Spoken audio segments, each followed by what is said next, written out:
I tried to make $1 million before age 20, but to have any hope of pulling that off, I need to become a lawn mower, an entrepreneur, and a janitor. I started this goal at age 13. If I was going to make $1 million in just 7 years, I had to try something crazy, something that might just risk everything. So what happened? I'm 13 years old. I had no money, no connections, no inheritance, acne all over the place. Not a great start. I get my first job working on a farm, and it only pays $6.25 an hour for brutal manual labor in the winter in Minnesota. But it's a start. I'm grateful. It introduced me to the idea of working and earning, with me bringing home around $50 a day, which at the time was a mountain of cash. Except it wasn't meant to last. I drove into a barn, accidentally poured liquid on myself, got a parasite, and ended up quitting. My $1 million quest was off to a bad start, but I wasn't about to quit altogether. While laying in bed with that parasite, which lasted like 6 weeks, I came up with an idea. I made a flyer saying I would do just about anything for 15. Oh.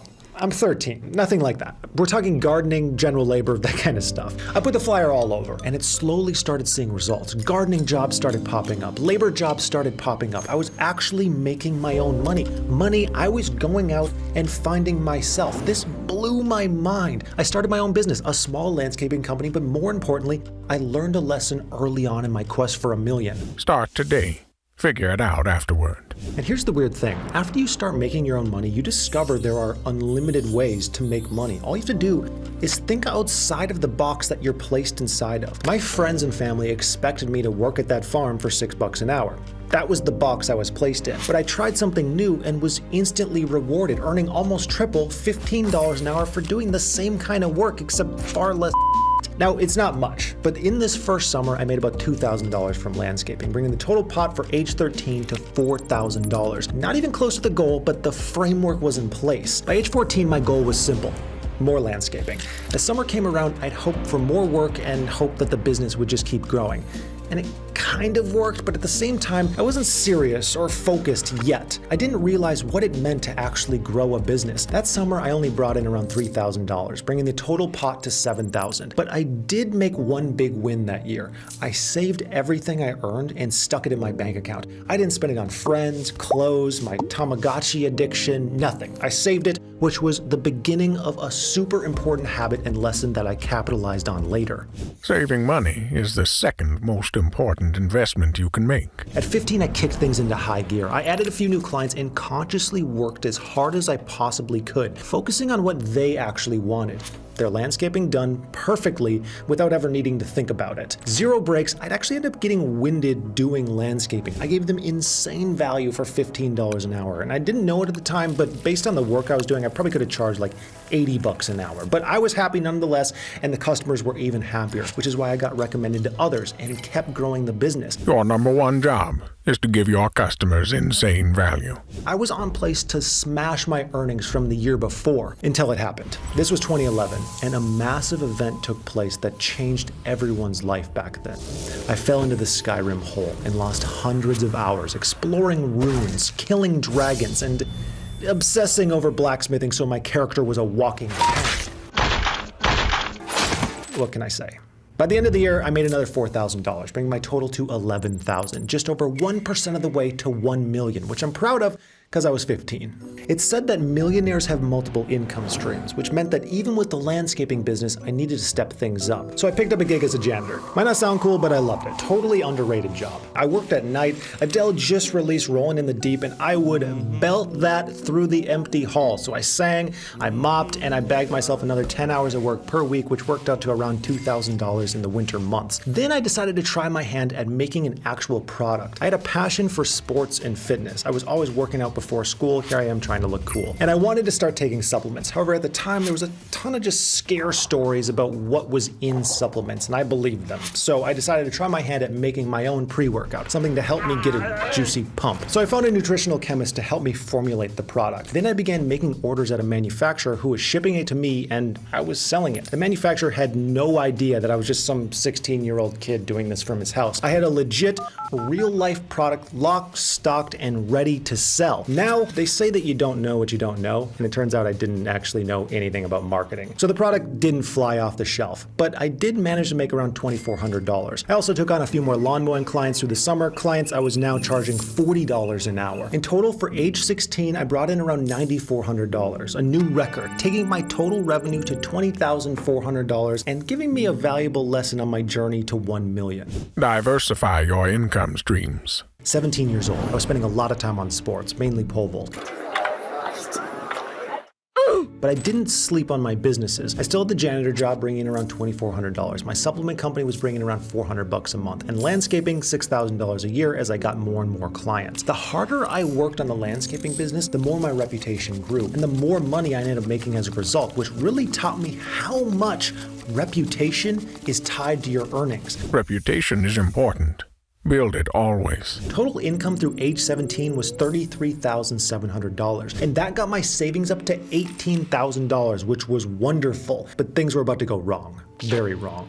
I'm 18 years old, and like most 18-year-olds, I moved to college. My major was entrepreneurial studies, and I had a scholarship for that and for pole vault, which meant I took on a full class schedule plus sports. It was supposed to be the start of my new adult life, where I'd get a degree and learn the world's business secrets before finally becoming the entrepreneur I always dreamed of. But in reality, this was the least productive year of my life, because while I was studying at college and trying to be an athlete at the same time, I was too far away from my businesses. And even if I was nearby, I didn't have any time to work on them. So there weren't many online sales, there was no more singing janitor job, no more landscaping. It sucked. I enjoyed these jobs, and they were actually making me money. I could see the progress. Never give up a job where you sing. Wasn't that the dream? Like I said, despite being in college, it was the least productive year of my life in terms of my overall life's goals and plans. My total income was $3,600, bringing the total to $37,300. I was in a real dilemma here. I had scholarships and essentially free college for this business degree. I could graduate with zero debt and a safety net of a degree, but it felt like I was wasting my time. What kind of idiot would give up that kind of opportunity? And to start a business, that's terrifying as well. So I brought the idea up to my parents, who they understood where I was coming from, but didn't support it. They said if I chose to drop out, I'd be a full-on adult, no help, I'm on my own. That, of course, made it worse. So finally I made the choice. I'm done, dropping out. I realized if I was going to achieve my goal, something had to change. I ran away to Asia, ended up brawling in jail, joined a ninja cult. Okay, that's the plot of Batman. Here's what actually happened. I don't recommend you do any of this. So I was 19. It was time to actually take my life seriously. I had no backup plan. I'm dropping out and my parents are not there to catch me when I fall. So I went ahead and made things even worse for myself. I moved with a friend of mine, 1,600 miles away to Arizona, where we knew absolutely no one. I'd start fresh with the bigger city, more opportunity. I don't know, that was the idea anyways. That seems ridiculous in retrospect, but I don't even know what kind of business I wanted to start. So I hit the library and I read and read and read every finance book I could get my hands on. And that sounds like a lot. It was actually around 28 books. My goal was to use these books to get into equities and finance and make $1 million that way. But after reading those 28 books, I came to a admittedly simple realization. To make money in finance, you have to have a bunch of money first. Make money first, then get into investing.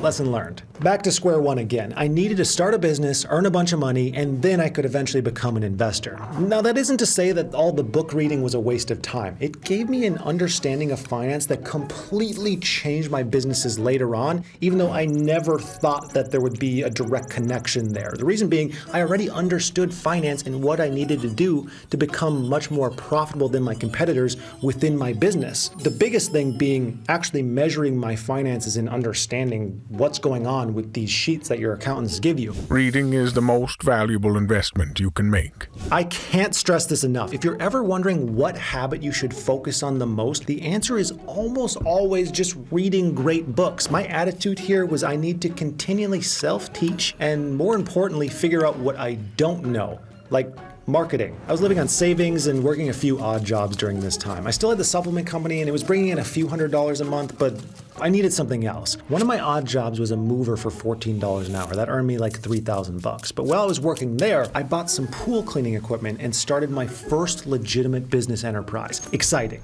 but it was actually very, very slow to start. I still hadn't figured out marketing. I couldn't land a single client for like a month and a half, maybe almost 2 months.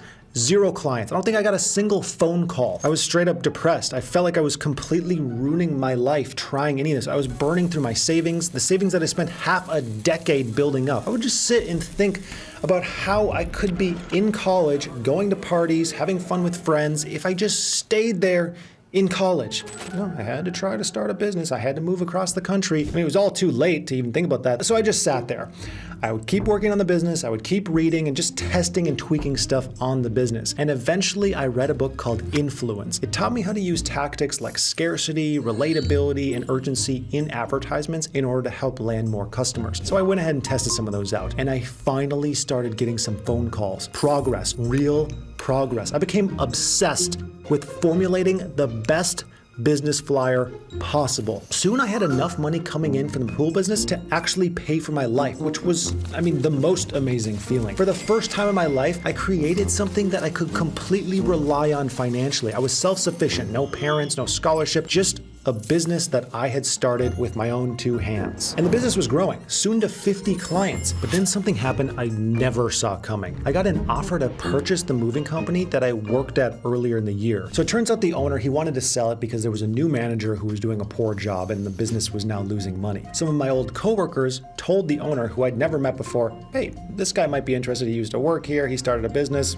I don't know. So he made me an offer. Now, I'm not gonna lie. This sounded way too good to be true. It was an asset sale that could grow big time if I did a good job with it. I was nervous about this and I didn't want to get scammed. So I did a whole bunch of research. I talked to lawyers. I did all the diligence I could ahead of time. And it seemed like it was above board for, my limited business knowledge at the time. I decided to take the massive risk and I bought the company. I invested my entire life savings into the purchase, everything, no turning back. I was now the owner of an unprofitable moving company with multiple employees. And guess what? They all quit before my first day. I was screwed. This is a business that sells labor and I had none of the labor left. This could lose me essentially everything. I had jobs coming up that needed to be done, but no one to staff them except for myself. I didn't have time for the normal hiring process because they were just in like a couple days. And I can't believe that this actually worked, but I went to my local gym and convinced 2 strangers that I'd never talked to before to work for me the day of my first job. Now, they only ended up lasting a few jobs, but that was enough to just give me some time to actually hire more people and just make this transition work. First month, I only made $5,000 in sales. An okay start, but I had a lot of expenses to cover. I needed to grow fast, and that was going to take a lot of sacrifices. So I hunkered down and worked on the business. I had no money in the beginning because everything went into the actual purchase. So I was on moves. I was the accountant. I was the receptionist, HR, you name it, I did it. I didn't go home for Christmas for 2 years in a row. I knew that this was an opportunity to leap into something that could 10x my earning potential. And this paid off big time. We broke $10,000 a month, then 20, then 40,000 in a single month. I remember that month so vividly. I made more in those 31 days than I'd made in my previous 6 years combined. However, when you're doing that kind of thing, there's never much of a celebration because there was still so much to do where it's like, I'll celebrate later, but then you never end up celebrating. The company kept growing. And remember, I had the pool business as well. Between those 2 companies, I generated $426,000 that year, the vast majority being from the moving business. By the end of my 19th year alive, my total revenue was $463,000. I want to pause on that. This was my breakout moment. All the hard work and experience of the prior years building up slowly, just hour after hour of grinding out work, compounding into this opportunity that I finally jumped into and finally saw real progress. But the journey was far from over. I still had to make more than $600,000 to hit that $1 million target with only 1 year left on the clock. Could I pull this off? Time was running out, but the moving company was growing big time and it was fueling my ambition. I wanted to own the biggest, baddest moving company in the world, but that was going to require even more sacrifices. The supplement company that I'd started a few years back, it was bringing in a few $100s a month. That wasn't worth my time, had to be shut down, which I could take as a failure, but it's actually a super important lesson. Realize when things aren't worth your time anymore. I still own the pool cleaning business and it had grown to 2 employees and brought in $48,000 that year, which was good, Sure, but a long way from where I needed to be, that $1 million figure. Back to the moving company, things were absolutely taking off. I opened new moving companies in Utah and Texas, making me a nationwide business owner with 50 employees at 20 years old. And if this sounds like a lot, it was. It was overwhelming. I was worried about whether I was too young to be doing this or whether my employees would respect me. I mean, to them, I was a kid. I was the youngest person at my company. But my worries were totally wrong in the end. Older people love to see young people working hard and succeeding, and if you treat them with respect, they treat you with respect in return, which is exactly what I always try to do. And in turn, every single person put in an insane amount of effort to grow the business. And the result? By the end of the year, we hit $821,000, bringing my total age 20 revenue to $869,000 and a grand total of $1,332,000. In 7.5 years, at age 20, I finally cracked $1 million. And you know what's crazy? It only took another year to make the next million, then 6 months to make the third million. Eventually, I figured out how to profit $1 million in a single month, but we'll save that for another video. Today's video was made possible by our exclusive membership site, Finova. Finova is like finance under a microscope. Today's video helps you with the basic concepts, but Finova is filled with professionals actively making money and teaching their investing strategies in live calls every single day. So join our community of people pushing for freedom through financial education, and use the link in the description. You'll get 7 days for free.